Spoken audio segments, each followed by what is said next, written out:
আইপিএলে আজ লখনৌর একানা স্টেডিয়ামে লখনৌ সুপার জায়ান্টস খেলতে নামছে চেন্নাই সুপার কিংসের বিরুদ্ধে।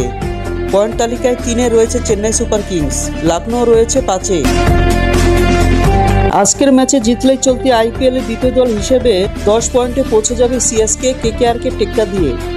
লখনৌ জিতলে পয়েন্টের নিখিরে ধরে ফেলবে চেন্নাই সুপার কিংসকে, তবে নেট রান রেটে এগিয়ে যাওয়া কঠিন। লখনৌ সুপার জায়ান্টস এবারের আইপিএলে প্রথম ম্যাচে হেরেছিল রাজস্থান রয়্যালসের কাছে। এরপর Punjab Kings, Royal Challengers Bengaluru ও গুজরাট টাইটান্সকে পরপর হারায়। যদিও শেষ দুটি ম্যাচে যথাক্রমে কলকাতা নাইট রাইডার্স ও দিল্লি ক্যাপিটালসের কাছে পরাস্ত হয়েছে লোকেশ রাহুলরা। চলতি আইপিএলের হোম ম্যাচে লখনৌ সুপার জায়ান্টস 3টি ম্যাচের মধ্যে জিতেছে 2টিতে। পাঞ্জাব কিংসে 21 রানে ও গুজরাট টাইটান্সকে 33 রানে হারায়। যদিও 12 এপ্রিল অর্থাৎ আগের ম্যাচে দিল্লি ক্যাপিটালসের কাছে তারা হেরে গিয়েছিল 6 উইকেটে।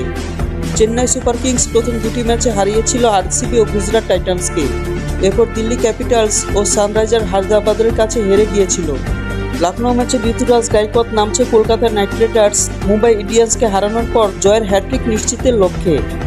আজকের ম্যাচটি হবে কালো মাটির পিচে, ফলে পেস ও বাউন্স থাকায় জোরে বোলাররা সুবিধা আদায় করে নিতে পারবে। স্পিনারদের জন্য এই উইকেটে খুব সহায়তা প্রদান করবে না বলেই মনে করা হচ্ছে। লখনৌতে বেশ ভালো গরম রয়েছে, সর্বাধিক তাপমাত্রা থাকতে পারে 21 ডিগ্রি সেলসিয়াস। যদিও ম্যাচ শুরুর সময় তা কমবে কিছুটা। লখনৌ সুপার জায়ান্টসের স্বস্তির খবর, মায়াঙ্ক ইয়াদব অনুশীলন শুরু করেছেন। তিনি একাদশে এলে নিশ্চিতভাবে শক্তি বাড়বে লখনৌর। চেন্নাই সুপার কিংসের দীপক চাহারের অবস্থার উন্নতি হলেও তিনি আজ খেলবেন কিনা তা স্পষ্ট করেননি সিএসকে হেড কোচ স্টেফেন ফিলিমি।